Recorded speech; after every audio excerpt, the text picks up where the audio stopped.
दोस्तों, आज की कहानी सिर्फ एक रिपोर्ट नहीं है।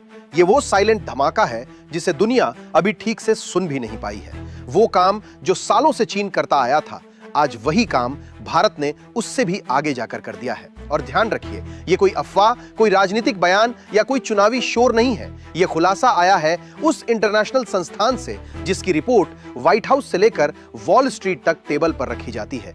नाम है ING ग्रुप, दुनिया का टॉप बैंकिंग और इंश्योरेंस जॉइंट। और इसी ING की रिपोर्ट ने अमेरिका की नसों में हल्की सी कंपकपी ला दी है। रिपोर्ट कहती है, ब्रिक्स देश चुपचाप, बिल्कुल खामोशी के साथ अमेरिकी ट्रेजरी बॉन्ड्स बेच रहे हैं। न कोई कॉन्फ्रेंस, न कोई धमकी, बस अंदर ही अंदर खेल बदल रहा है। अब सीधी बात, अक्टूबर में क्या हुआ?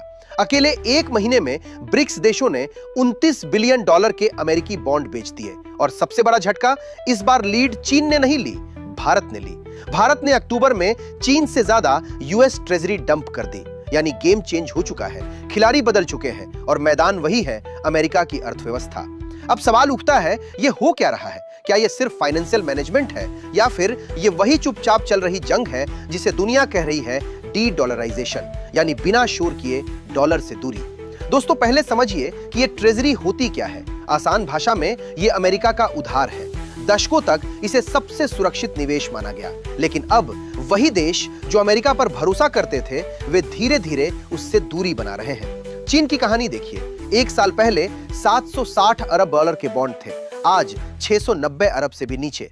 लेकिन भारत की चाल और तेज है। कभी $240 अरब के अमेरिकी बॉन्ड थे, आज 190 अरब से भी कम। और मजे की बात, भारत अब सिर्फ सऊदी अरब से थोड़ा ही आगे है। लेकिन जिस स्पीड से भारत और बाकी ब्रिक्स देश हर महीने बॉन्ड बेच रहे हैं, ये फासला भी ज्यादा दिन नहीं टिकेगा। तो ऐसा क्यों हो रहा है? पहला कारण, डर।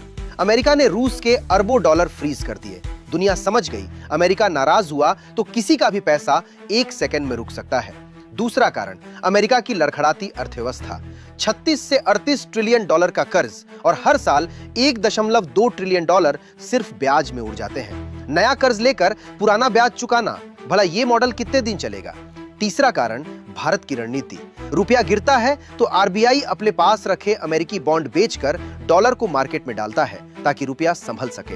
यानी भारत एक साथ दो काम कर रहा है, डॉलर से पकड़ ढीली कर रहा है और रुपए को मजबूती दे रहा है। अब असली खतरे की घंटी सुनिए। 2001 में दुनिया के सेंट्रल बैंकों में डॉलर की हिस्सेदारी 72% थी, आज सिर्फ 56% रह गई है। ये गिरावट साफ दिखा रही है, डॉलर की पकड़ ढीली हो रही है।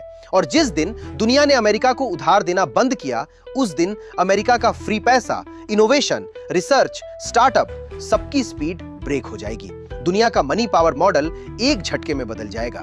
लेकिन दोस्तों, ये कहानी एक दिन में खत्म नहीं होगी। ये लड़ाई है 20 से 30 सालों की, धीरे धीरे, कदम दर कदम। अभी तक अमेरिकी बैंक और फंड्स इन बॉन्ड्स को खरीदकर मैनेज कर रहे हैं ताकि बाजार गिर ना जाए। लेकिन दिशा साफ है, डॉलर अब पहले जैसा राजा नहीं रहा।